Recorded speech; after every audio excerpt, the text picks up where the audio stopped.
We're going to go straight into the panel discussion now. James is staying with us. I might get Jane to come back up as well, please. And we'll also be joined by Una Duggan, Head of Policy and Advocacy with Birdwatch Ireland, and Pamela Boyle, Agricultural Inspector and Head Ecologist with the Department of Agriculture, Food and the Marine.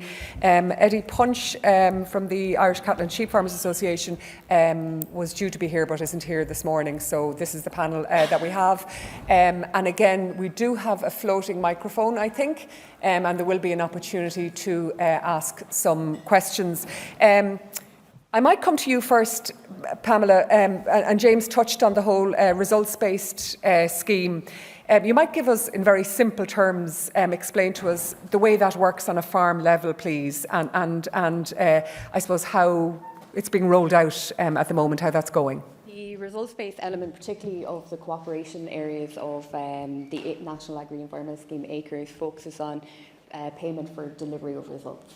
So basically using scorecards which have been developed for target habitats or species, the higher the condition and quality of a parcel of land is, the higher environmental value, and then matching that the higher payment and reward on that parcel. So we've learned from the European Innovation Partnership works, the Burn Life project, several of the other of the life projects that we're co-funding, that farmers engage much better in biodiversity action by this kind of approach. So they feel that they're more in control of how they can manage their land, but they also see the reward then for managing sensitively for the environment. So it gives them more autonomy, and nobody knows that land better than the farmer does. Absolutely, yeah, absolutely. And every farm, every parcel of land on a farm has different characteristics and challenges and strengths. So it gives the farmer the opportunity then to farm alongside those strengths for their land. Okay.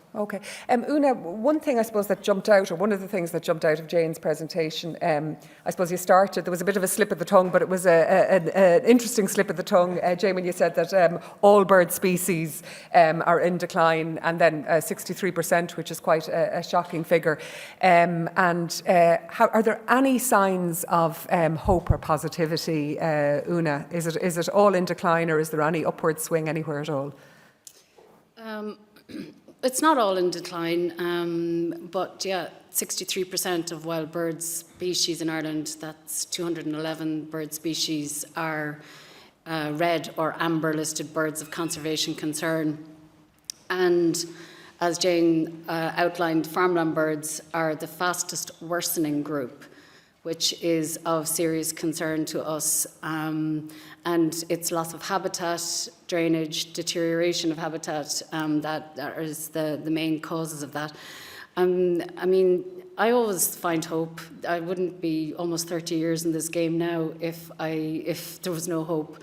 And the greatest hope I see is when I do go out on farmland and I see, you know, when you talk to farmers about what's on their land, we find that they're really supportive. They're interested. They're proud of what they have. And when you talk about, you know, maybe suggesting some changes or improvements or tweaks that could help things a little bit more, you know, often you find that encouragement really leads to more positive outcomes and trust building.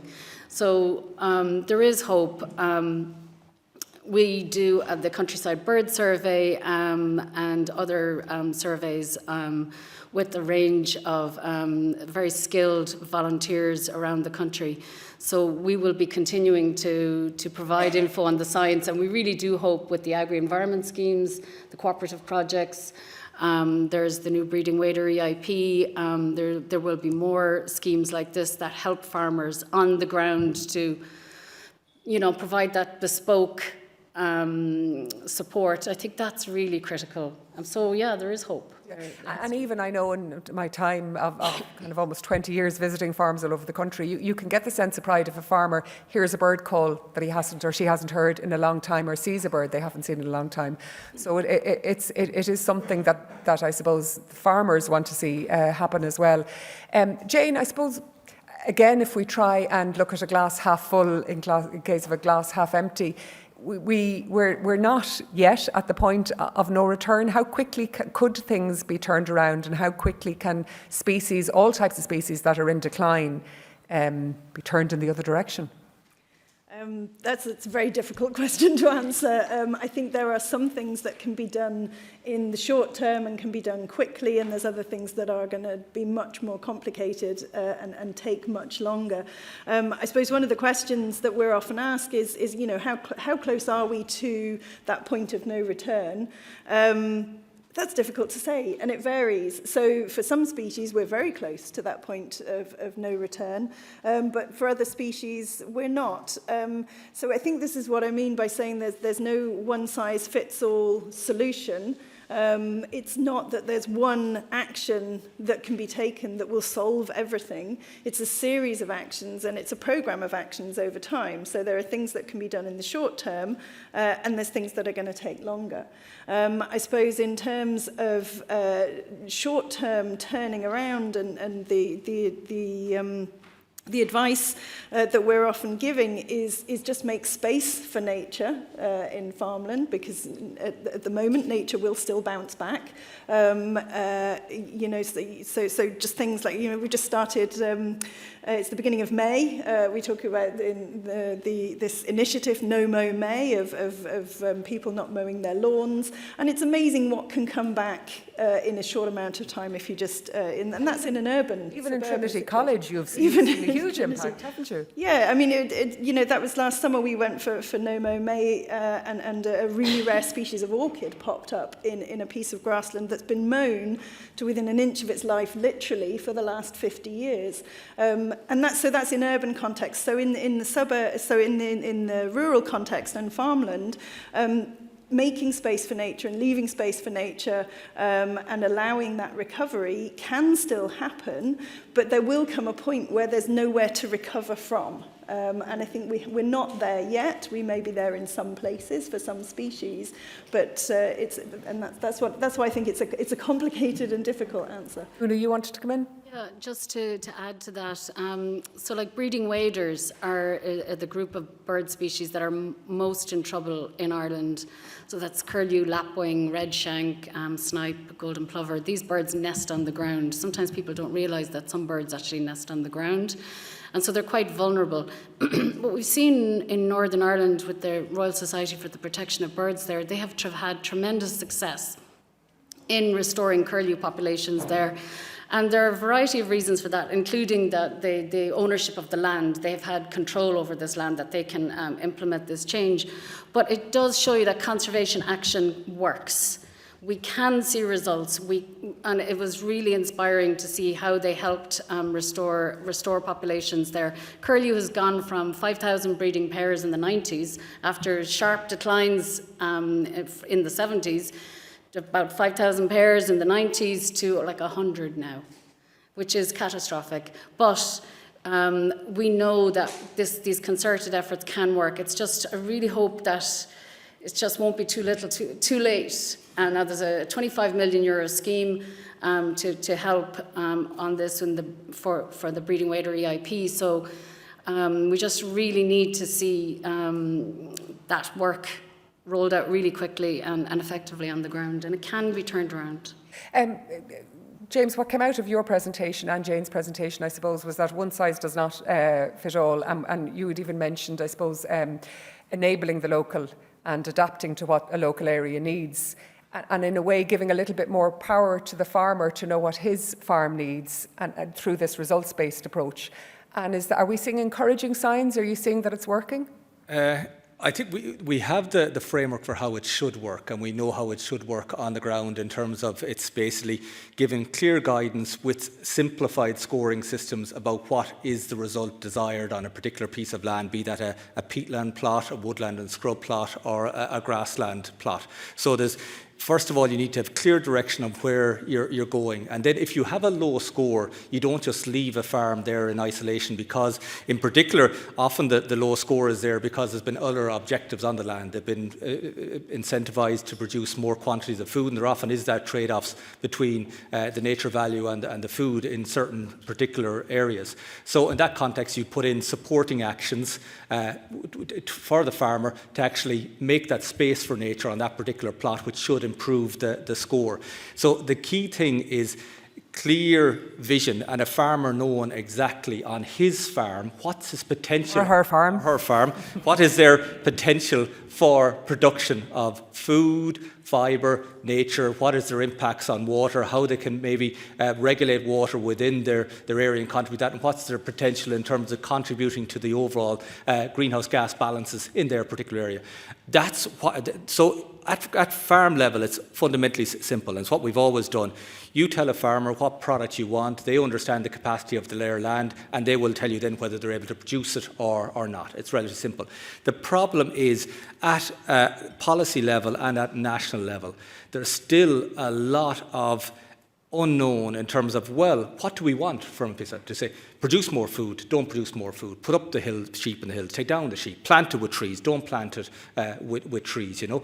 We haven't got an integrated land use strategy that recognises the diversity of the land base we have and gives clear, not saying telling people what to do, but saying, if you have a land in this particular context, it has this capacity to produce X, Y, and Z, we will, the market will incentivise you, or the public will incentivise you in this manner to produce X, Y, and Z. So there's this gap between we know how to do it on the ground, we don't know what is wanted, you know, and there's this, and also when it comes to trying to facilitate the local within our current centralised government and administration system, you know, the bane of my existence. If I hear one more, the computer says no over the last 2 years, I'll break the computer and throw it out the window, you know. So a computer should never say no, an administration system should never say no. Administrative systems should be designed to facilitate the purpose of a programme, not dictate the design of it, you know. So I've said a lot there. There's a lot more work involved in that, though, isn't there? There's a lot of work involved in that, and that's what we have to work towards. And I think maybe that's where we maybe have fallen down in the development process over the last 10 years.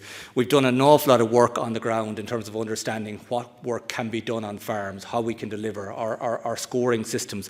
But maybe we dropped the ball a slight bit in terms of adapting our computer systems or administrative systems to take this huge amount of data that will be gathered on the ground, crunch the numbers and feed it into a system that will actually give clear guidance on where we need to go. I think that's there is that key piece there. I know I'm a bit annoyed about it at the moment, but I understand the challenges, and I would not like to be working in a department in an IT system. I would not like to be working in administration, because I understand the complexity of it.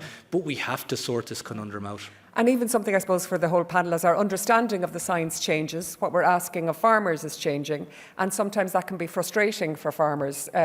You know, drain your peatlands, re-wet your peatlands, and there's good reasons for this change in what we're telling them to do. But is that something, Pamela, you're seeing on the ground that, you know, I suppose what we're asking of farmers, what we're telling farmers to do is changing, and that can be frustrating on the ground, that change might sound simple to the person who's telling them what to do, but there's a lot of work involved in it. Absolutely, and it kind of touches on all the points that we've raised on the panel already and in the presentations.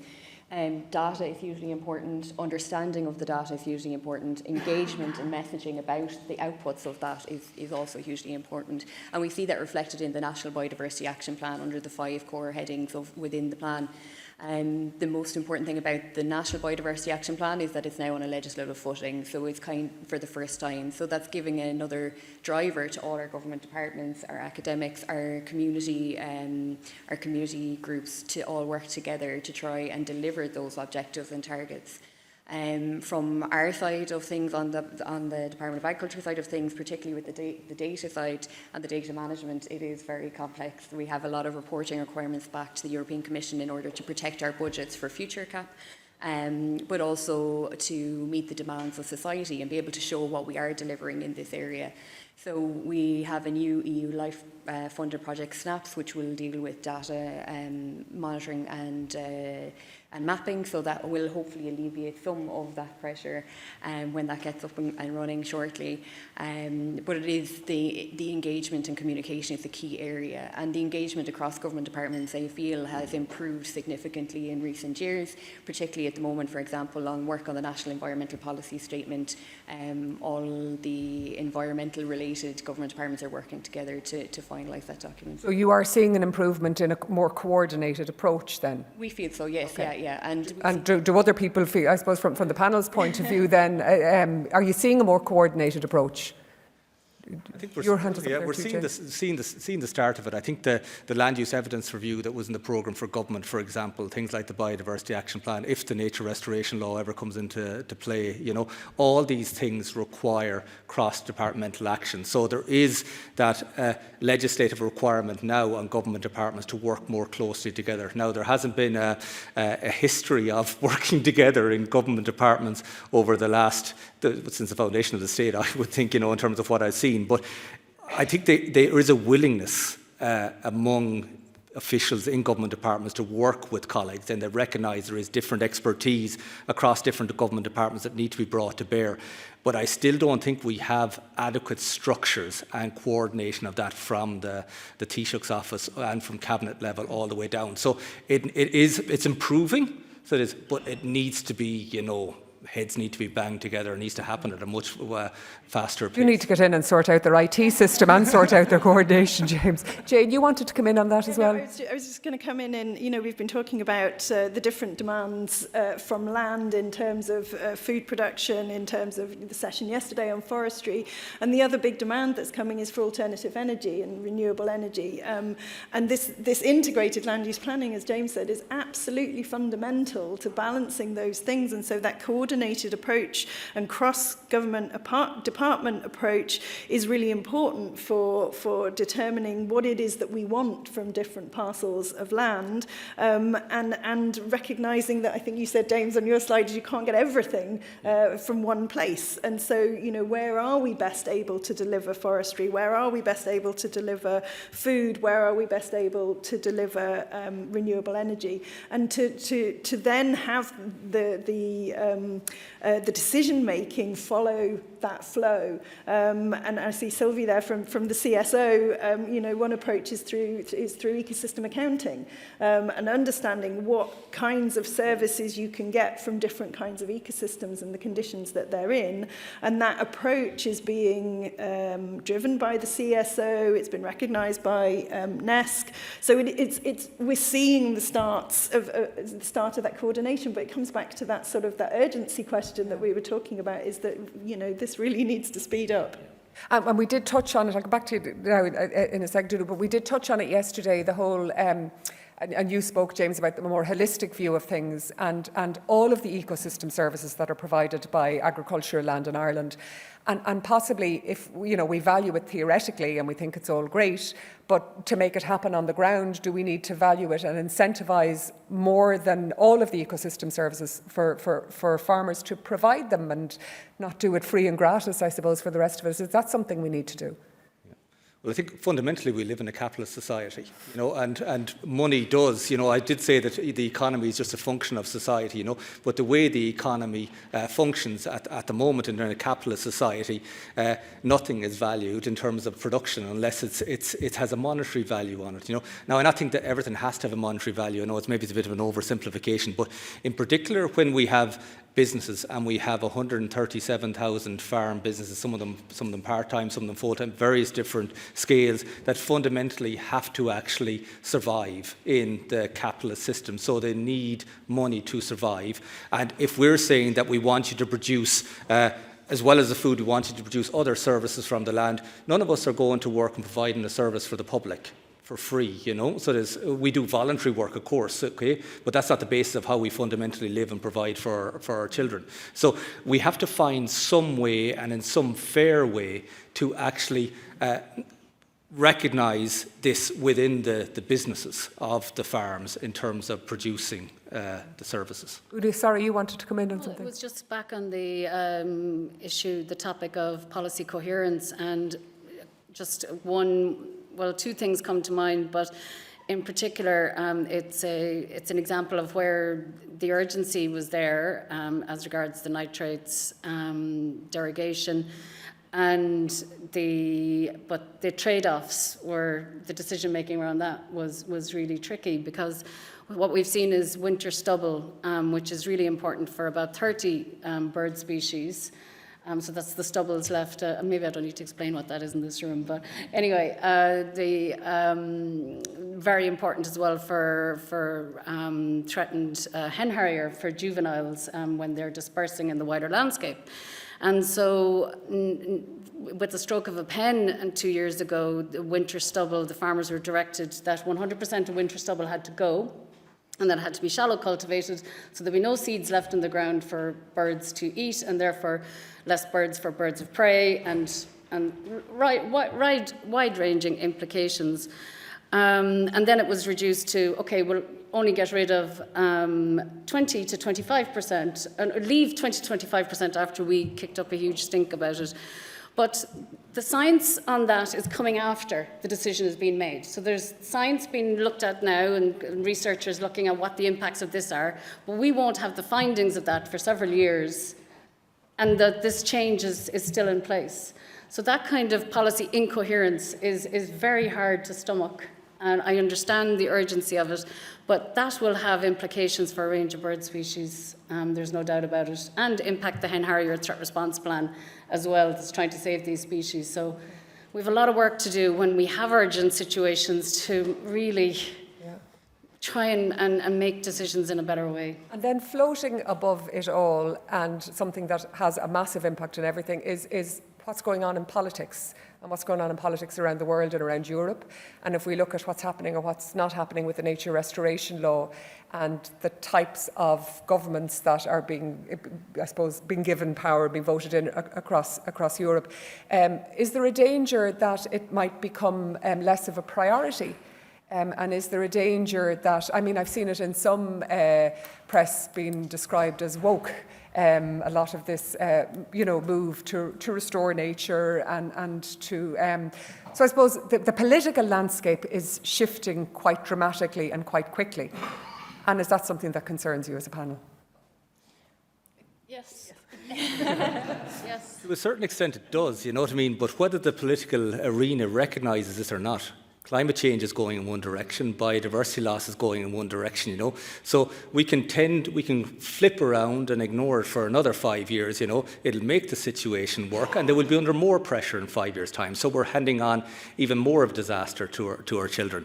I am very frustrated by what I hear in terms of flip-flopping now, and I'm even shocked at the flip-flopping at European level. Some of the environmental regulation, you know, is more bureaucratic than makes sense, you know. But actually, going from an issue around the bureaucracy of environmental legislation to actually cutting out the foundations of the very environmental regulations themselves is an actual ridiculous knee-jerk reaction, you know. And I do think in the policy cycles we're tied up on in terms of these elections at best every 5 to 7 years, we have 3 years of a window in every political cycle that we can get some work done. We have 2 years of politicians howling at the moon trying to get re-elected, you know. Then we'll have a year of trying to get to grips with what's needed, and then we've another 3 years of possibly doing something. So we're this stop-start, incremental. Sometimes we take one step forward. It might be a case that we'll take 2 step backs for the next number of years.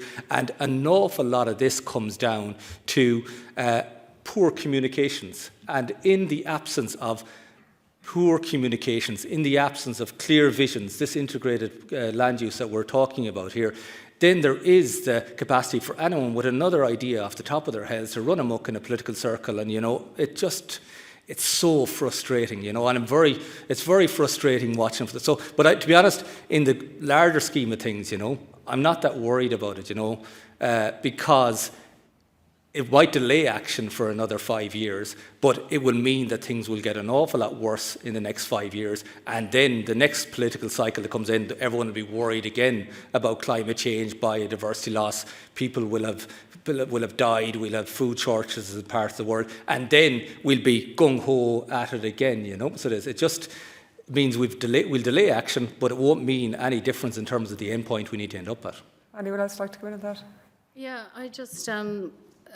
Recently there was an Ireland Thinks poll which showed that there was no climate backlash in Ireland among Irish people. So at least that's maybe hopefully reassuring. And yes, we'll have to see what happens in the ballot box. But that was a representative sample done nationally in early April. After especially the range of protests across Europe, but also the rise of some harder right people and entities in Ireland and across Europe. So I am hopeful.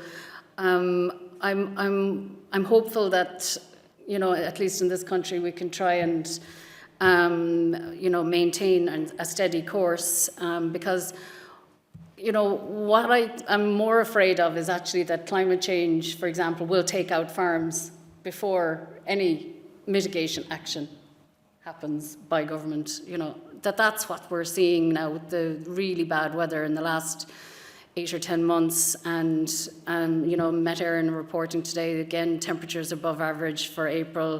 It was above average rainfall as well. So Okay, and Jane, you wanted to come in? Yeah, I was just going to go back to, you know, the understanding the benefits and risks of tackling and not tackling climate change and biodiversity loss. You know, we talked about we need economic instruments for incentivizing and rewarding farmers for restoring biodiversity on farmland, but we need these economic and social, you know, well-being and health arguments for the benefits of nature as well as the risks of loss of nature.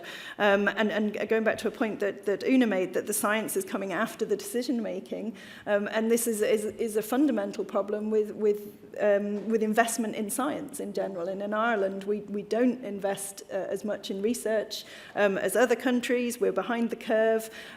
We've under-prioritized nature, science of nature for 20, 30 years. We don't have the capacity and the expertise that we need at the stage that we're at. So there is an issue with funding, there's an issue with capacity, but I think if you know, we really need to have these strong economic and social arguments for it to become more of a political issue. And it's interesting, one of them, I suppose, there were audible gasps from the audience yesterday when it was read that there's only 4 forestry researchers in the country. Yeah, if we want the science if we want to catch up with science and we want to understand things more, then we do need to put funding into it. And that's something I spoke to you about earlier, Pamela, before we started too. So from the point of view of the department, I suppose, is there more research becoming more important? Yeah, absolutely. And from our own department, we provided an additional 11 million in funding specifically for agri-environmental projects last year.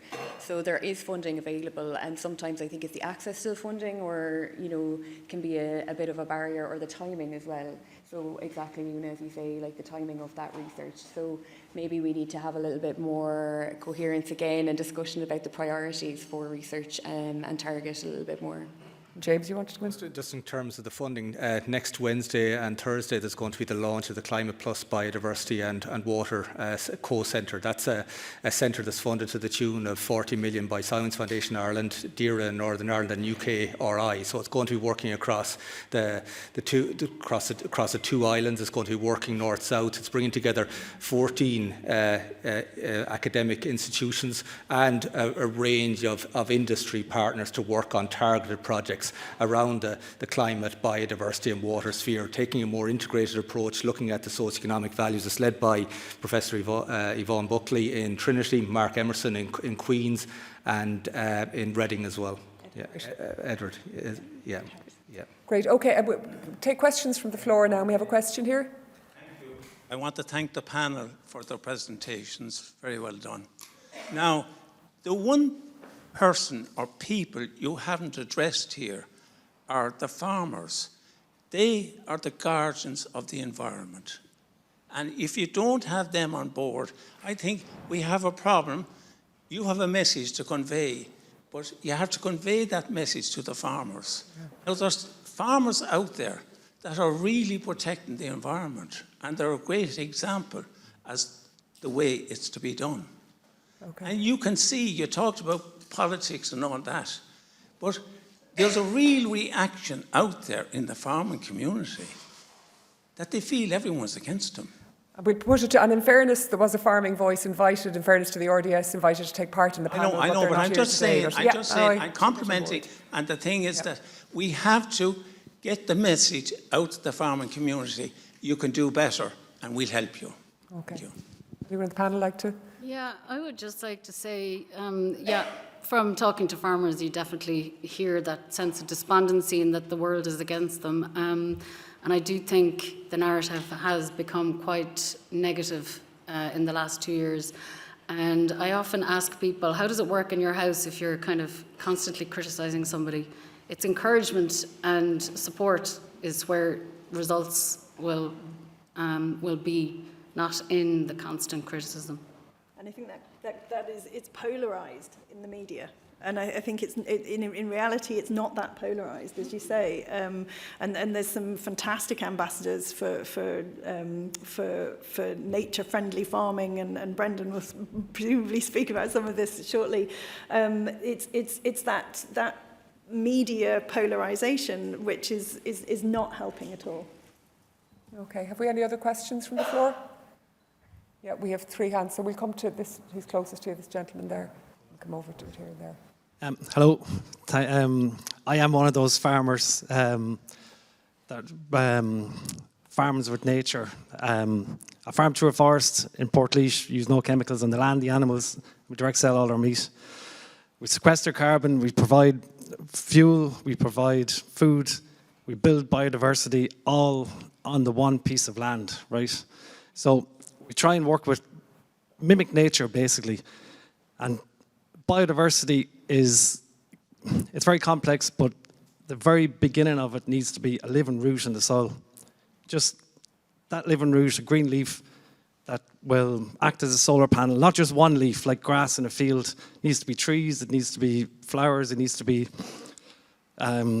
woody varieties. It needs to be a lot of different things that harvest sunlight, the energy of the sun, into the soil, and then from the soil feeds the microbiome. From the microbiome feeds the plants, that feeds the animals. The animals manage the plants, so we don't need any chemicals. And then we direct sell everything. We actually tick every box that's in the problems, every issue in farming at the moment. Like everything's raised outside. We don't dose anything. We've 7 different enterprises. We don't depend on any one area. I'm here today because I'm a finalist in the Innovation Awards later on. But a lot of farmers are very disheartened. They do feel like they're being talked down to. They do feel like they see a guy coming in or a woman coming in with a suit or with a clipboard and it's defence straight away. So there is a huge amount of work to be done. I think the solution is get other farmers to talk to farmers, not department people or not scientists or whatever. I did a master's last year in NU Galway. I set up a consultancy firm of over 1,000 acres under management already, just from farmers coming to saying, we want to do what you're doing, how do we do it? So there is hope, but... As a matter of interest, are you in a discussion group? No. Right. No, I have an open farm. I was nominated for Farm for Nature a couple of times. I have won an award here last year. Ella was out with me two years ago. Yeah, you were on the programme, yeah. But I just wonder, as it means of farmers talking to each other, and would discussion groups be a good tool to utilise possibly kind of it's a peer-to-peer platform, and is that something that you think could be utilised more? Definitely, yeah. It has to be. I operate an open farm. We do farm walks every week. They're sold out every week, and it's mainly farmers coming looking for help. And that's just through social media. I don't promote anywhere else. I'm not a member of any group. Every group I looked at had pros and cons. A lot of nature groups don't prioritise money, as in making an income off your land. A lot of the groups that do promote money or income don't promote nature, and it's to bring that together. And you're ticking all the ecosystem service boxes, and you're making a living through your farm is viable. 26 acres, and it's more money per acre than any dairy farm. Okay, right, okay. Right, there'd be a lot of farmers who want to talk to you then. We had another hand up here as well. Yeah, the gentleman beside you, and then... Thank you, and excellent presentations from the top table. It's just getting the message across to farmers. It came up yesterday. The food vision for 2030 was volume-driven. Volume of agricultural output. It ignored farm animals, animal welfare. It ignored the environment. It was all volume-driven. And the farmers responded. They got maximum output of grass per hectare. That was using as much chemicals as possible. Devastation for environment, birds and everything else. The message needs to change. In the world of 2024, we now realise that China alone increased their dairy herd last year by 1.9 million cows. That was one of our main markets in the future. We have 1.6 million cows. In the world perspective, we don't count really. But we do need to look after nature. We do need to look after our farms for our future generations. And as James' papers showed, I think we need to go down the biological, organic style of farming to preserve nature and preserve our land for the future. Okay, great. There's a, you want to come in, James? Just in relation to that, in terms of the food vision and the food harvest and the way we formulate them over the last number of years, have really been industry-led. Nothing wrong with them being industry-led, but industry is just one part of society.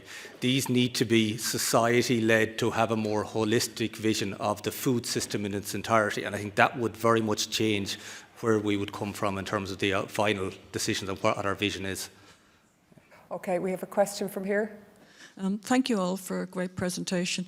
I was going to ask this yesterday, but there wasn't time. Wildlife, what I'm not hearing from anyone is that wildlife store carbon in their bodies. If you think of a whale, you can imagine the amount of carbon those used to store. And that carbon was hauled up on land. It didn't go back to the sea. So that carbon's now in the air. If we had 5,000 curlews on the Shannon Callows, sorry to make you weep, think of the amount of carbon those birds would store. And then they would support a population of predators, which would support a population of mesopredators, which would all be storing carbon in their bodies. How can we incentivize farmers through carbon stored by wildlife? And the second part of that is agri-tourism can hugely benefit from wildlife. People are already coming to Ireland to see white-tailed sea eagles. Why wouldn't they come to see the barn owl? It's so easy to have a barn owl on your property. Okay, good point. Anyone on the panel want to? Would you like to say something? I'm blown away at the thought of curlew storing carbon. I'd never thought of it, and it's like a whole new world is opening up here. I'm a bit flummoxed on that one. I think it's an interesting one. I have come across the information about whales and their role in the marine. So, yeah, I'm not sure how to answer this, except that we need functioning ecosystems, and restoring populations of all these species helps to, and restoring habitats. They're all connected, and climate is part of biodiversity. The connection is there, so more of that, yes. Okay, anyone else on carbon storage, agri-tourism? The forthcoming Midlands Carbon Catchment Programme will be looking at ways to work in the area of carbon catchment through just transition in the Midlands, and maybe this is an element for them to consider as well. So I'll certainly raise it with them. You've blown a few minds up here now there with your question. Well done. I don't think it's often realised, but the scoring systems we've developed within the Acres programme for peatlands, woodlands and grasslands, we've done some research work, and generally the scorecards are designed that when they are at the top scores and the highest condition for these various different ecosystems, they're also in terms of higher functioning in terms of carbon sequestration and also long-term carbon storage within the capacity of that particular ecosystem. So there is an awful lot of this done already, but it's more about looking at, as Una points out, the functioning of the ecosystem, making sure it's in the right condition for the service, taking a very human-centred approach, because we are humans, provide the services that we need. Yeah. Okay. I was just going to say, often actions for biodiversity have benefits for climate and carbon anyway, so it's a no-brainer. Okay, we have a question from the gentleman here. Hello there, and hello. Primary question to James, I suspect, but maybe also to some of the other people on the panel. The whole nature of rare species. Rare species are rare for very good reasons. They're rare because the habitat conditions that they require are themselves rare, and they're not easily replaceable. They have taken thousands of years to evolve into the condition which they're in. There's very often very small areas, so there's no need for farmers to be afraid of a lot of this, but actions take place in an information vacuum, and more particularly in a knowledge vacuum. Now, 50 years ago plus, the archaeologists were able to take out photocopies of the 6-inch maps with little letter-set circles and put them on the maps and provide them to the local authorities, showing the whereabouts of the individual ring forts or anything else. And I'm wondering why on earth we can't do the same thing with the known knowledge that we have at present. I was one of the guys who actually ran the last BSBI Atlas project that was shown earlier. So in the course of that, we got a very good idea as to where the actual locations of the priority species were. By priority, I mean the ones that are on their last legs. Back to 1 or 2 sites in the country. These do not occupy an awful lot of space. But the living conditions, the life support system that they have is unusual, and sometimes it's very unique. Now, how can we identify those? Because these ones are almost on the way out. Some are gone already, gone, dead. They're not going to come back. They're not on the island, so there's nowhere from them from which they could come. And can we look beyond the designated sites, the SACs, the NHAs and so on, and look at all the sites that were never identified in the original trawl. The original trawl was done by first for 1970, 71, 72 in the Irish Biological Records Centre.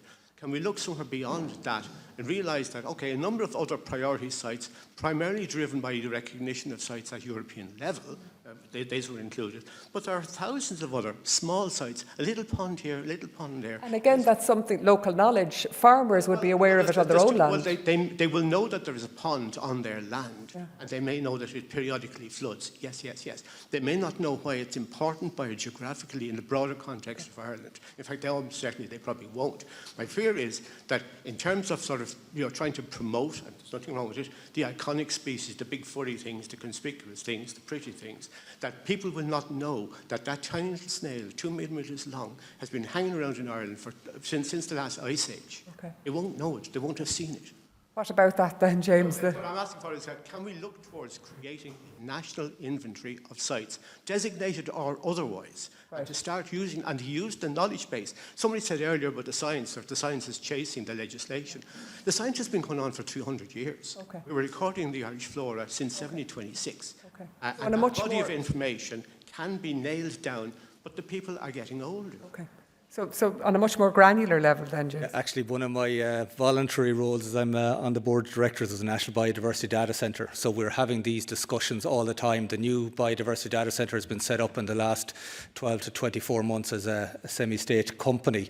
And one of the main remits of that will be to make biodiversity data across the work that's been done by the BSBI in terms of the Atlas, birdwatch, invertebrate groups, rare fungi and bryophyte groups, to make all that data visible to the water community and the farmers on the ground. And I think that is very important in terms of we cannot manage something if we don't know it exists. Okay, so I think there is a lot of work being done behind the scenes in terms of bringing all this data together and putting it in a relatively simple format so that people can bring up maybe apps on their phone and see what's on their land. And I think it's more of once people know something is there, then they have the opportunity maybe to look after it. And fundamentally, people don't want to see things going extinct on their land, and it's often a lack of understanding, and a lack of understanding by us all of knowing what exists in different areas. But I think it's crucial. Yeah.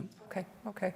Do you want to come in, Jane? Yeah, just to say something about sort of how we measure biodiversity, and as I said earlier, it's about habitats, it's about species, but there's lots of different ways that we can measure and map and account for biodiversity. So in terms of habitats, it might be the number of different types of habitats in an area, it might be the relative proportion of different types of habitats, it might be the size, the shape, how well connected those habitats are. In terms of the species, it might be the total number of species, it might be whether there's rare species, whether there's non-native species. So there's lots of different ways that we can measure biodiversity, and that's one of the difficulties in recognising and rewarding for biodiversity. And the scorecards that both Pamela and James have mentioned are one way to do that, but there's still a ways to go to understand how to measure, reward and incentivise for biodiversity, because there's so many different approaches. And Una, you wanted to come in? Yeah, just sometimes it can be a little bit tricky with rare species, and just coming from the bird perspective, because sometimes if the rare species is seen as a threat to the landowner, then it can result in actions that, if it doesn't come with an incentive and with education and awareness raising, I think it can be a tricky situation. Like in the past, hen harriers were persecuted, and there was a shot hen harrier sent to the Kerrymen many, many years ago. The hen harrier EIP really was an incredible program which which helped to mitigate that kind of feeling of threat. So I just don't know if it's just wise to just put out all the data about where threatened and rare species are without it coming with a package of information and communications and supports to make sure that it's supported in that wider environment. We're always saying you never do anything in a vacuum. That's what's got us where we are at the moment, you know. So that's about this holistic approach and putting this information out within in a particular context with the supports in place. You know, I think we're at that stage now that we can maybe share more information about what's there, but in the context of improving understanding among us all about how. I think the hen harrier is a vital example.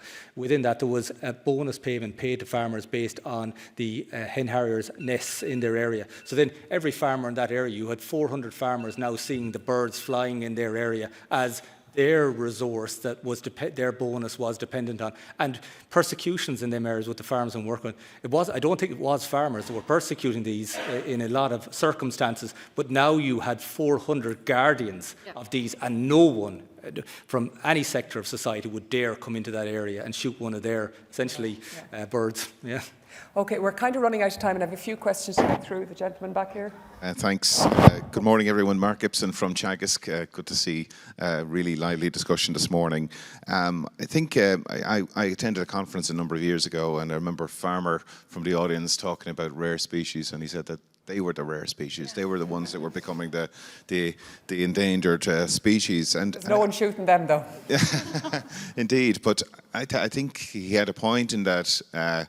We are asking a lot of farmers, you know, whether it's water quality, biodiversity, climate, food production, huge amount of energy production as well. And I am concerned about how attractive the industry is becoming for farmers to move into, or, you know, are we attracting farmers into the sector? A colleague of mine presented a paper this week in relation to farmers' views on sustainability, and livelihood was number one. So I think if we can tap into that, and if we can actually provide schemes that have a longer term certainty for them and moving beyond the 5-year agri-environmental cycle that we have in place at the moment. And I'd just welcome your views on that and see how can we move beyond that 5 years and to give that more certainty, long-term certainty to farm families. We see in relation to renewable energy, we see a lot of solar farms popping up around the country. It's because it's providing that long-term sustainable income to farmers. Okay, I put that, and briefly enough, we have a few more questions to get through before we wrap up. So I suppose sustainability, the economic sustainability being one of the sustainability legs as well, and a more long-term system for them? I think a lot of this too in terms of putting the pressure on the farmers. You know, I think what we should be putting the pressure on the food system in its entirety, and the industry and the policy. But what's happening at the moment is the industry and the policy is abdicating its responsibility, and everything is being felt on by the pressure on the ground, which is the primary producers which are underpinning everything, which is a total unfairness in the system. So that first thing is the industry and policy, government and wider society and consumers need to step up to take that pressure off and work together. And then in that context, if we think about it from that point of view, then the industry should be taking responsibility for farmers that are producing more than just the food, that they're also being rewarded through the way the prices are structured to them for rewarding the positive externalities, as well as actually giving them clear signals on the negative externalities as well related to that, which can create a more better business model, you know. So I think we have to keep, as I've mentioned before, these are businesses, you know, for farmers to survive, and you say they are indeed. We're losing farmers constantly across the whole of Europe and across the world as well. People will say this is because of efficiencies, but I think we need the people on the ground to do the work as well, and we should be basically worried that for every farmer we lose, we should have the same sense of worry as we have a sense of worry of other species as well. So, but I think it is the industry and policy that has to create a better environment and take the pressure off the primary and not transfer the pressure to them. I think. Okay, Pablo, you want to go in? Just briefly, those 5-year cycles of the agri-environmental schemes are often tied into the Common Agriculture Policy and the politics that we've touched on previously. But there's a huge scope there for investigating the space and the opportunity for private financing and how to leverage that, which would therefore support those longer term programmes. Okay, there's 3 more hands up. We'll get to those 3 and then we'll have to wind this one up with this gentleman here. David Wiggins, actually I'm a farmer too, I don't look at today, but I'm also on the Agriculture Committee of the RDS. For years farmers were punished for having a tree in the wrong place. The big satellite was looking down at us to come down, a guy with a clipboard would come down, he'd duck you for this, he'd duck you for that. There's kind of a mindset, you know, I won't say it's overnight, but it has come in that, okay, now we have to look after nature. And a lot of guys were actually doing that, but then they were getting punished for doing it. What I'm always amazed when I come to these things, nobody ever mentions the hedgerows. We have hundreds of thousands of acres of hedgerows, and some of them are quite mature, some have beautiful trees, but none of it's ever calculated into the carbon footprint that we have on our own land. Okay, good. It does, I know there's more knowledge, but hedgerows can tend to be overlooked, can't they? Jane. I was just going to say, from a biodiversity point of view, that hedgerows are super important on farmland. And actually, you know, we mentioned solar farms, and I was talking to a guy trying to install some solar panels, and told me that the problem in Ireland is we have these small fields with all this wasted space with the hedgerows. And I told him in no uncertain terms that he wasn't to get rid of the hedgerows to cover the fields in solar panels. But hedgerows are such an important part of the Irish environment in terms of biodiversity, but also in terms of other benefits that we're getting in terms of carbon provision, in terms of microclimates on farms, in terms of flows of water and chemical cycles. And they're just, if they're underrated, they shouldn't be. They should be absolutely celebrated. Una?